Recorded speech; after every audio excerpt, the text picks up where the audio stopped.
사랑하고 축복합니다.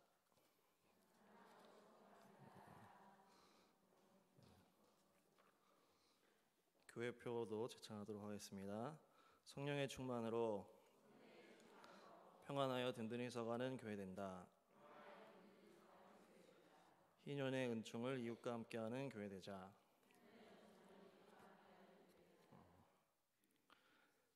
지난주에 수요 설교를 해야 하는 이야기를 듣고서 무슨 말씀을 전해야 하나 고민하고 있는 가운데 하나님께서 주신 말씀이 바로 오늘의 말씀입니다. 전에도 이야기했지만 이 자리에 이렇게 자주 서지 못하는 저로서는 가끔 서게 될 때마다 부흥회다 이렇게 생각하고 이렇게 부흥회 가는 마음으로 이렇게 올라오게 됩니다. 그러다 보니까 많은 거를 이제 생각하게 되는 거예요. 무슨 말씀을 해야 될까 하면서 잡념이 많아지는 겁니다. 이 생각 저 생각, 뭐 인터넷도 뒤져보고 나라도 생각해보고 교회도 생각해보고 한국을 사는 어른들에게 또 뭐가 필요할까 이런 생각도 하게 되고 마치 제가 엘리야 선지자라도 된 것 같이 그런 이제 선지자적인 마음으로 막 다양한 생각을 막 하고 있을 때 먼저 하나님께서 생각나게 하신 건 내가 필요한 게 뭐냐, 제가. 그래서 지금 내게 하나님이 주시고자 하는 그 말씀, 지금 내게 원하시는 게 뭘까? 어차피 성도님들이나 저나 같은 시대, 같은 상황을, 같은 나라를 살고 있는 상황이기 때문에 나이는 좀 다르겠지만 그렇게 개인적인 상황도 좀 다르겠지만 많은 부분 같은 길을 가는 저와 여러분들이기 때문에 하나님이 제게 원하시는 것이 하나님이 여러분에게 원하시는 것이 아닐까 이런 생각을 하게 되었습니다. 그래서 주님의 입장에서 내게 필요한 게 무엇일까? 주님께서 내게 원하는 게 무엇일까? 이렇게 생각하고 있을 때 주신 마음은 나는 지금 예수님 앞에 엎드리고 싶다. 이런 마음을 주신 거예요. 주님 앞에 엎드려 있고 싶다. 나라고 뭐고 정치고 뭐고 앞으로의 계획이고 뭐고 돈이고 관계고 다 상관없이 그냥 우리 주님 앞에 엎드리고 싶은 거예요. 그분의 사랑 앞에, 그분의 영광 앞에, 그분의 자비와 임재하심 앞에 그냥 머무르고 싶다. 이런 마음을 주셨습니다. 그래서 이렇게 제목을 예수님 발 앞에서라고 이렇게 정했어요. 따라하겠습니다. 예수님 발 앞에서. 이제 이거는 발 앞에 서 있는 게 아니라 엎드려 있는 거예요. 엎드려 있어요. 이 엎드림은 우리의 어떤 기도 제목, 요구 조건을 받아내기 위한 엎드림이 아닙니다. 아니면 어떤 높으신 신 앞에 나를 낮추는 어떤 경배를 해야만 하는 어떤 의무나 억지 낮춤이 아닌 것입니다. 그저 나는 사랑하는 그분과 함께 있고 싶은데 지금의 나로서는 그분의 발 앞에 엎드려 있는 게 가장 최선이라고 느껴지는 거예요.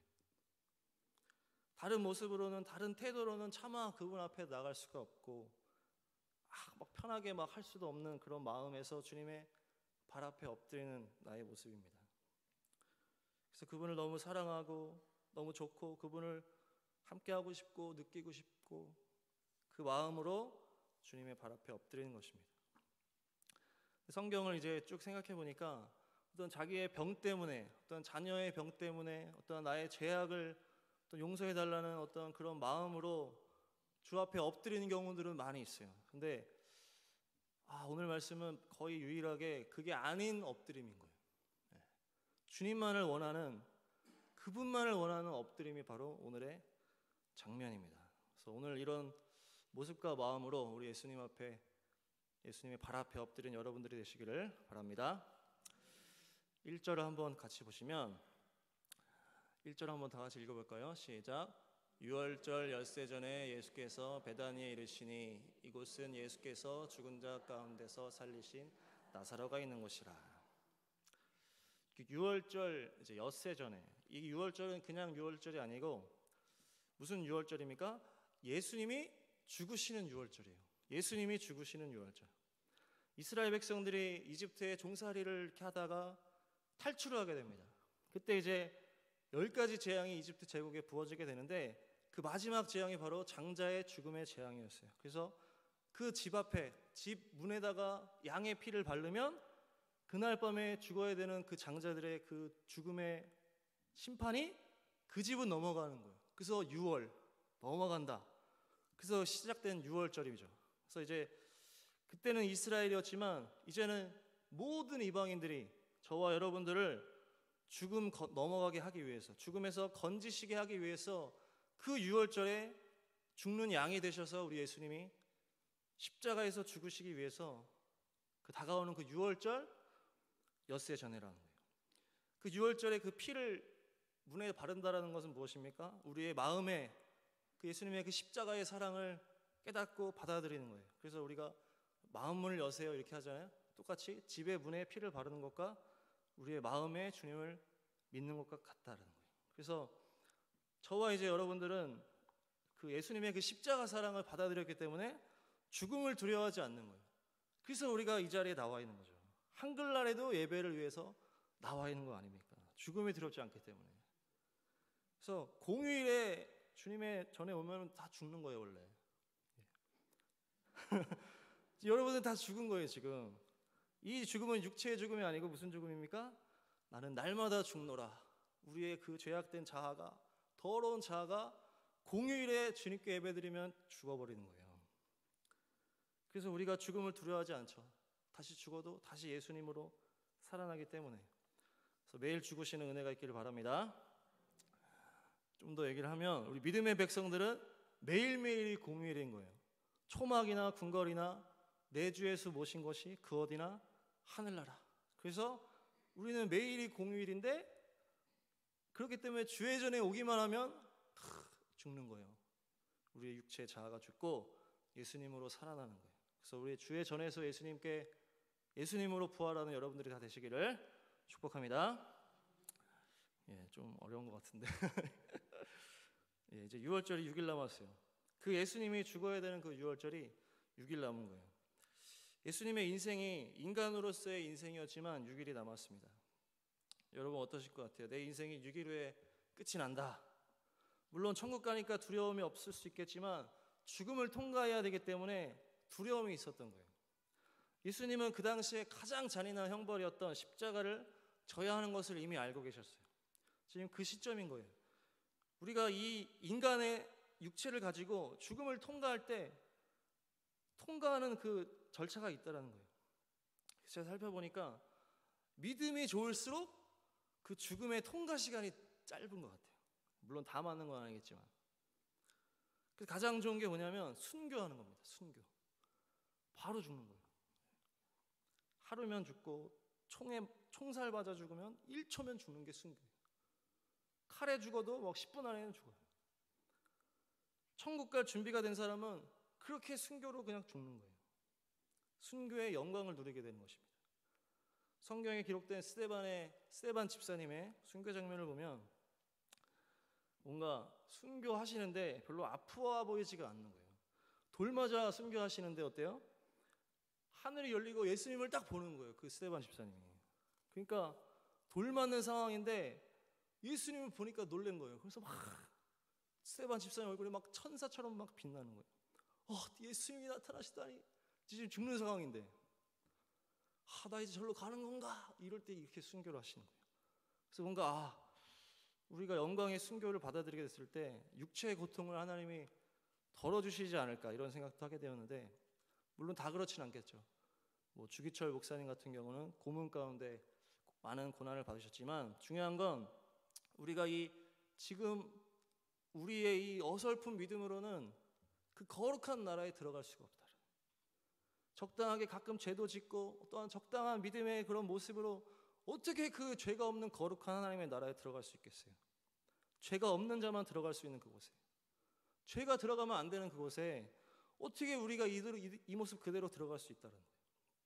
마치 우리가 막 태어난 아기를 만나려면 어떻게 됩니까? 막 균 소독도 하고 뭐 이렇게 하고 이렇게 하는 과정이 필요한 것처럼 그 과정이 바로 죽음의 과정이다.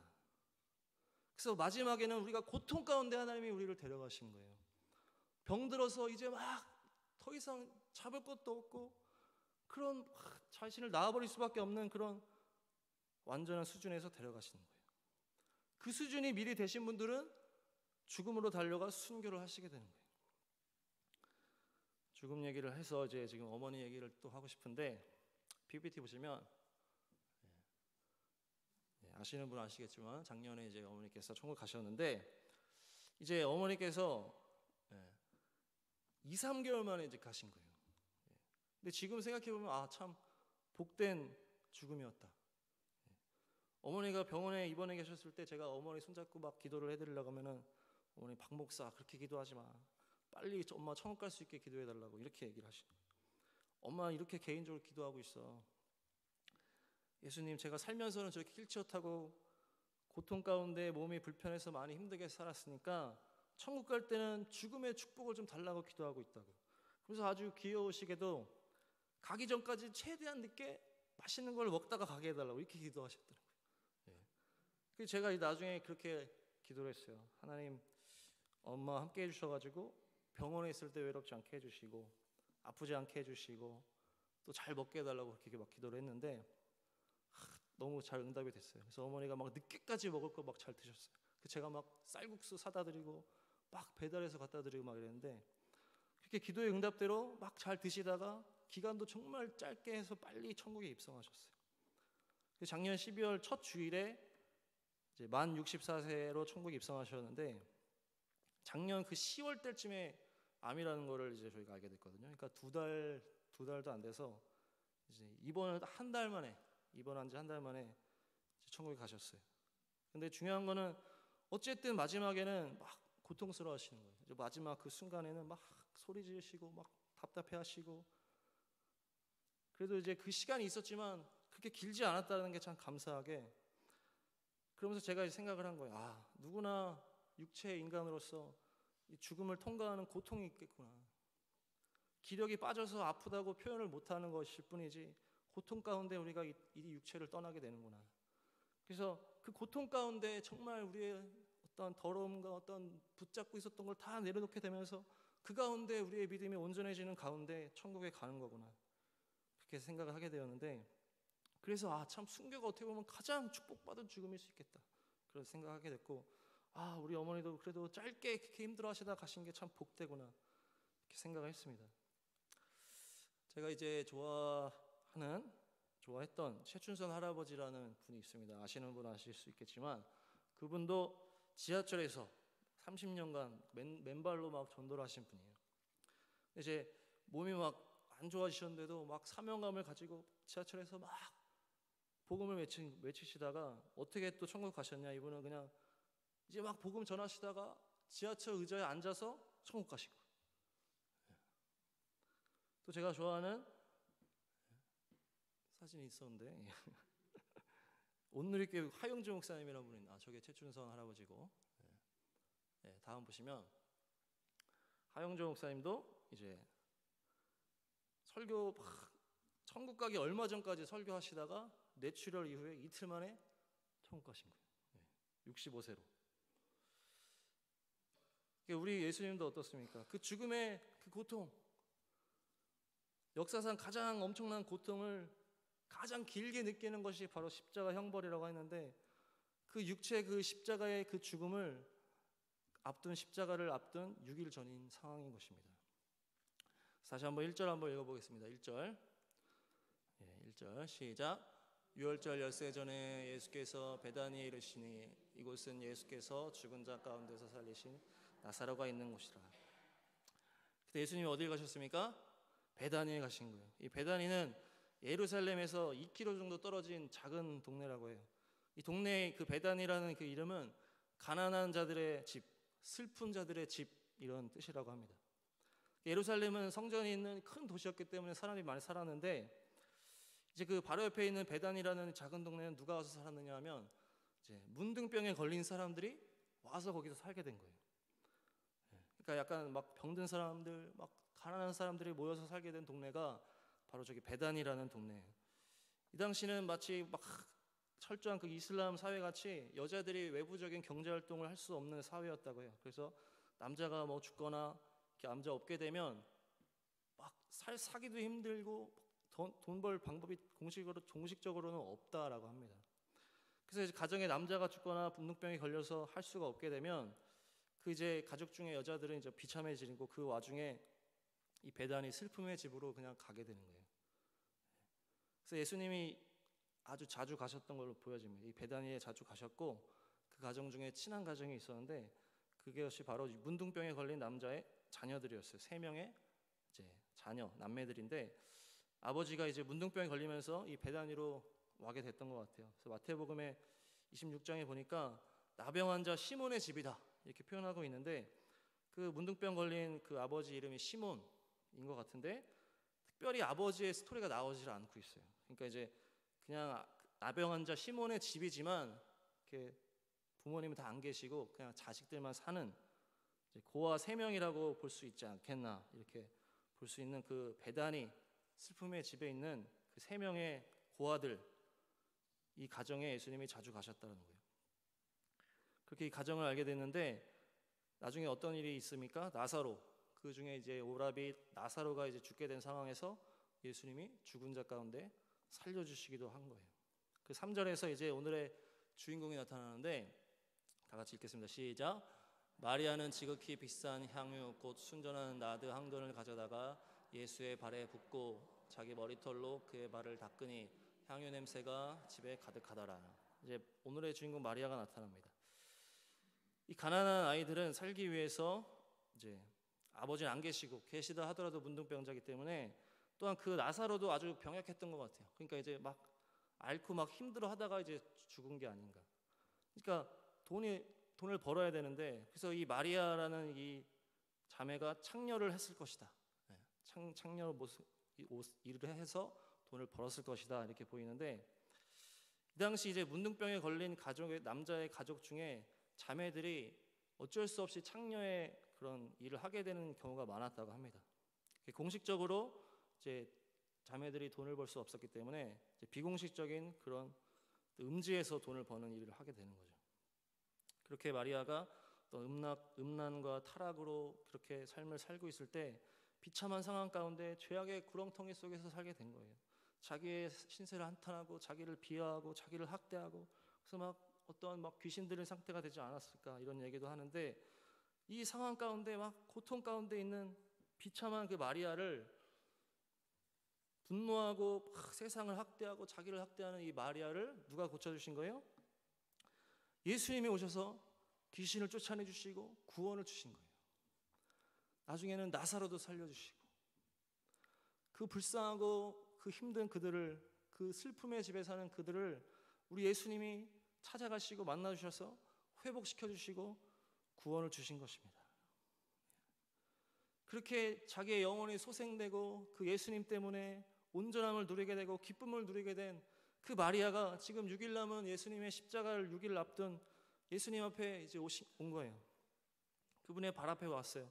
그래서 비싼 향유를 그 발에 붓고 머리칼로 그분의 발을 닦습니다. 힘들게 그 모아둔 그 향유를 자기를 구원해 주신 예수님께 아낌없이 드리는 모습이에요. 이 당시 향유는 자매들이 결혼할 때 가져가는 결혼 자금이었다 이렇게 얘기를 합니다. 어떤 향유 자체를 가지고 무엇을 사기도 하고 폭넓게 이 향유가 이용이 됐는데 이 향유가 중요한 거는 사용법이 또 독특해요. 그 자매가 결혼을 하게 되면 그 모아둔 향유를 가지고 남편에게 가는 거예요. 그 다음에 그 향유를 남편에게 발라주는 거예요. 그 자매가 모아온 그 향유를 그 향기를 남편에게 발라주고 그 향을 이제 자기가 맡는 거예요. 보통 보면 이제 향기는 이제 자매들이 더 예민하게 느끼시는 것 같아요. 저도 약간 구린내는 잘 맡지만 향기에 있어서는 이제 자매들이 약간 예민하게 반응하시는 거를 제가 좀 이렇게 경험상 보게 됐는데 그 똑같은 거예요. 이 나의 이 아름다운 향기를 내 사랑하는 남편에게 발라주고 그 향을 내가 맡게 되는 거예요.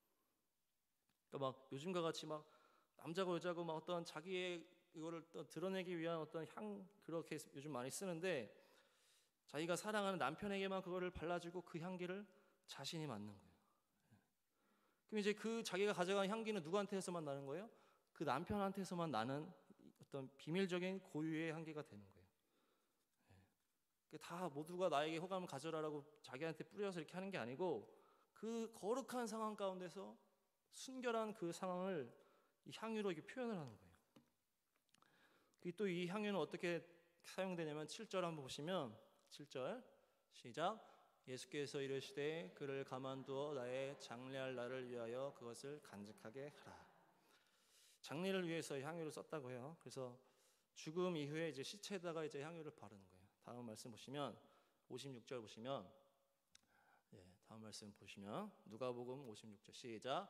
돌아가 향품과 향유를 준비하더라. 계명을 따라 안식일에 쉬더라. 그러니까 예수님 십자가 돌아가신 이후에 향유를 준비했다. 그러니까 이제 이렇게 발라가지고 이렇게 하려고 시체에서 나는 향기를 없애고 냄새를 없애고 좋은 향기를 바르는데 향유를 썼다 그러는 거예요. 그러니까 우리 예수님은 안식일이 지나고 저렇게 준비해서 갔을 때 우리 예수님이 그 무덤에 있었습니까? 무덤에 안 계셨던 거예요. 그러니까 그 시체를 닦을 필요가 없었기 때문에 막 거기 갔을 때는 향유를 들고 갔을 때는 예수님은 안 계시고 천사들만 있었죠. 그러니까 그 장례를 위한 그 향유의 과정이 저 시점에 필요 없었다는 거예요.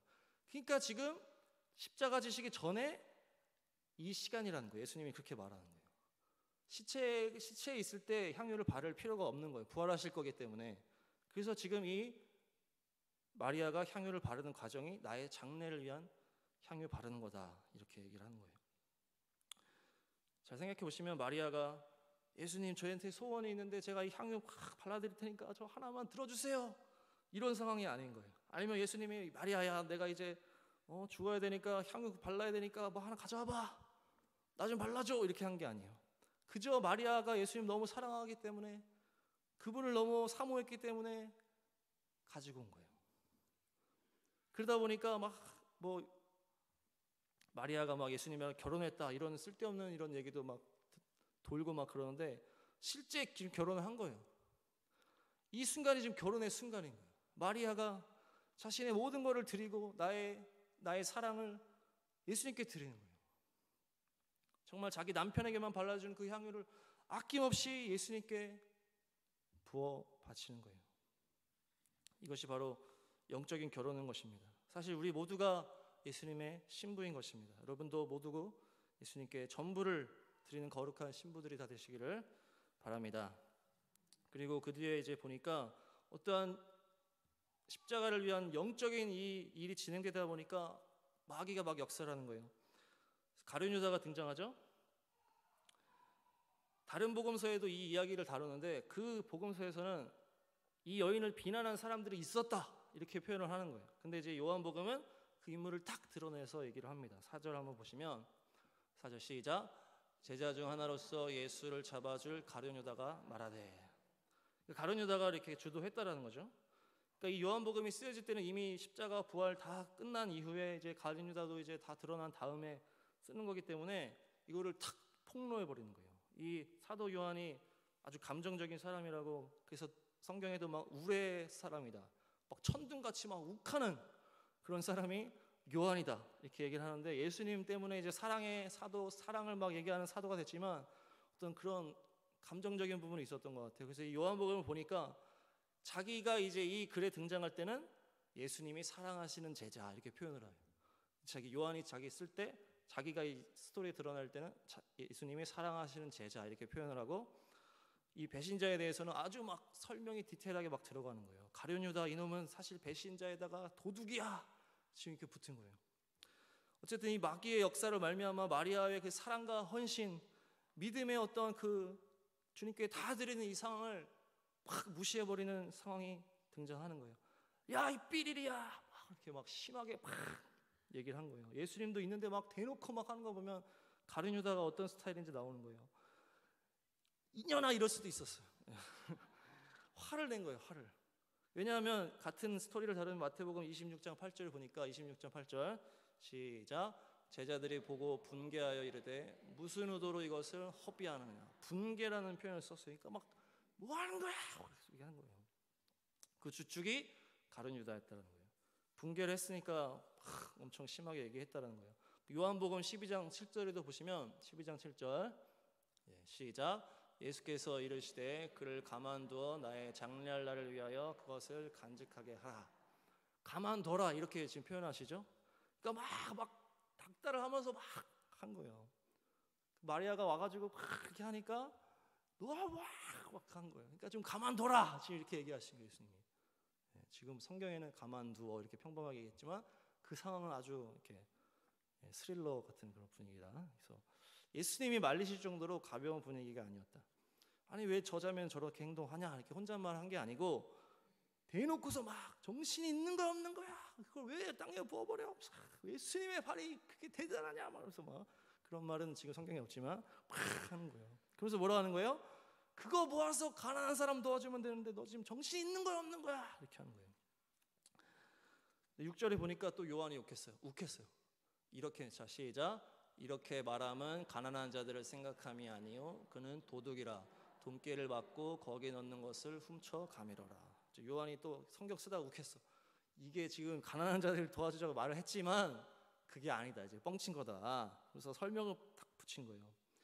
그래서 이 상황 다음에 이제 예수님도 유다에 대해서 잘 알았을 거 아니에요. 근데 막 유다야 너나 잘해라 이 도둑놈아 막 이렇게 책망하시지 않고 상황을 막 더 극적으로 몰아가신 게 아니고 설명하시는 거예요. 이게 장래를 위한 의미다. 가난한 사람은 나중에 언제든지 도와줄 수 있지만 나는 지금 얼마 안 남았다. 너네 나랑 있을 시간이 얼마 안 남았어. 이렇게 부드럽게 얘기하면서 그 상황을 정리를 하고 이제 유다를 타흘리고 이렇게 하시는 거예요. 그 상황이 마무리가 되는 거예요. 근데 이 엄청난 어떤 은혜의 헌신이 있자마자 반대로 악한 헌신이 이루어집니다. 이 이야기를 마태복음에서 또 다루는데 그 마태복음 이 이야기 바로 다음에 14절에 이 말씀이 나오는 거예요. 마태복음 다음 말씀 시작. 그때의 12 중에 하나인 가룟 유다라 하는 자가 대제사장들에게 가서 말하되 저게 뭘 말하는 걸까요? 예수님을 팔려고 지금 간 거예요. 그때가 바로 이 향유옥합을 드린 그 사건 그 다음에 그때 그러니까 마리아가 정말 사랑으로 주님 앞에 헌신하고 주님 앞에 전부를 드리는 그 엄청난 영적인 사건 바로 이후에 이제 또 사탄의 그 강력한 사건이 일어나면서 그 주도가 됐던 유다가 예수님을 팔기 위해서 대제사장 바로 찾아가는 거예요. 거기에 팍 해가지고 딱 가버린 거예요. 그러니까 성령의 엄청난 역사와 강력한 헌신과 악령의 또 강력한 이제 역사가 이제 딱 부딪히는 상황인 거예요. 이렇게 이제 시작되는 것입니다. 오늘 말씀 제목이 뭡니까? 예수님 발 앞에서. 지금 우리에게 필요한 것은 어떤 내가 가진 가치관이 아니에요. 가룟 유다가 지금 어떤 자기의 그 생각과 가치관을 가지고 얘기를 하는 거예요. 가난한 사람을 도와줘야지. 그 행동이 맞는 행동이지. 지금 너의 행동은 잘못된 행동이야. 그렇게 하는 상황이에요. 남들을 보면서 다른 사람 보면서 또 나라를 보면서 그런 식으로 내가 가진 그 가치관으로 판단하고 정죄하는 선악과를 먹는 죄를 저지르면 안 된다라는 것입니다. 그러다가 가룟 유다와 같이 예수님을 팔게 될 수도 있다는 것이. 선악을 알게 하는 열매를 먹고 나 외에 다른 모든 것의 선악을 내가 생각하고 판단하고 비난하고 정죄하고 하는 그 가룟 유다의 길을 걸어가시면 안 된다는 것이. 지금 이런 상황일수록 우리를 죄에서 사탄의 손에서 절망에서 아픔에서 슬픔에서 구원해 주신 이미 십자가로 우리에게 전부를 주며 우리를 너무나 사랑하신 그 예수님의 발 앞에 마리아와 같이 엎드리는 거예요. 그것이 지금 저와 여러분에게 필요한 모습이요 하나님이 바라시는 뜻인 것입니다. 이때 마리아가 그렇게 사랑을 또한 헌신을 표했을 때 이제 일주일 후에 십자가의 길을 가야 하는 예수님 마음에 어떤 마음이 들었을까? 많이 기쁘시고 위로가 되시지 않았을까요? 마가복음 14장 9절에서는 한번 읽어볼까요? 14장 9절 시작. 내가 진실로 너희에게 이르노니 온 천하에 어디서든지 복음이 전파되는 곳에는 이 여자가 행한 일도 말하여 그를 기억하리라 하시니라. 이 이야기가 나온 다음에 예수님이 얘기하시는 거예요. 복음이 전파되는 곳마다 이 이야기가 전해질 것이다. 이것이 지금 우리 한국의 성경에 실려서 이 이야기를 알게 된 어떤 그런 의미도 있겠지만 더 깊은 의미는 뭐냐면 지금 마리아의 이 행동이 바로 복음의 행동이다라는 거예요. 자기를 다 들여서 예수님을 사랑하는, 자기를 다 버림으로 사랑하는 사람을 위해서 전부를 드리는, 그러다가 막 욕도 먹고, 그렇지만 어떤 조건이 아니고 뭘 달라라고 하는 것이 아니고 그분만을 사랑해서 그분 앞에 엎드리는 그 사랑이 복음이다라는 것입니다. 우리들도 혼란한 시대, 혼란스러운 이 시대 가운데 어떠한 나라 돌아가는 걸 보고 가룟 유다와 같이 어떠한 교만한 나의 어줍지 않은 그 악한 생각, 그런 판단하는 그런 생각에 죄악의 길을 가지 마시고 잘못하면 가룟 유다와 같이 예수님을 팔게 되는 거예요. 자기의 생각이 사로잡혀 예수님을 팔게 되는 일이 발생하는 것이에요. 이럴 때일수록 우리는 어떻게 됩니까? 우리 주님 앞에 가서 엎드려야 되는 것이에요. 우리 예수님의 발 앞에 엎드려야 되는 것이에요.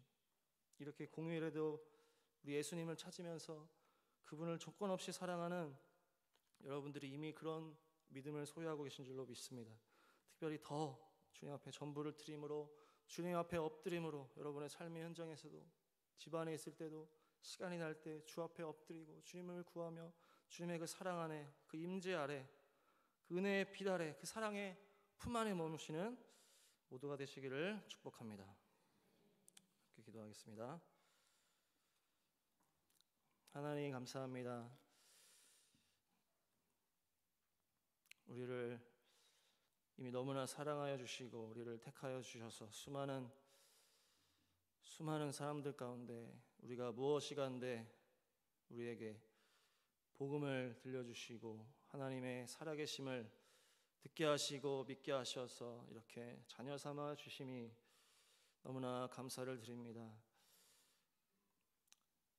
바쁘고 또한 혼란스러운 상황 가운데 우리의 마음이 높아진 마음에 교만해져서 우리 주변과 우리 상황을 판단하고 선악과를 먹는, 그래서 정죄하고 그런 가룟 유다의 길로 걸어가고 있었던 모습이 있었다면 이 시간 내려놓게 하여 주시고 이럴 혼란스러운 때일수록 더 우리 주님 앞에 엎드리게 하여 주시옵소서. 십자가를 앞둔 그 예수님 마음에 그 마리아의 헌신과 사랑이 얼마나 기쁨과 위로가 되었을지 생각하게 하시고 이 혼란하고 주님을 정말 원하는 자들이 없는 이때에 다 조건을 내걸고 주님을 찾는 이 악한 시대 가운데 주님, 나는 조건 없이 주님만을 사랑합니다. 바라는 것 없이 오직 주님의 임재만을, 주님의 그 영광만을, 주님의 사랑만을, 주님의 품만을 사모합니다.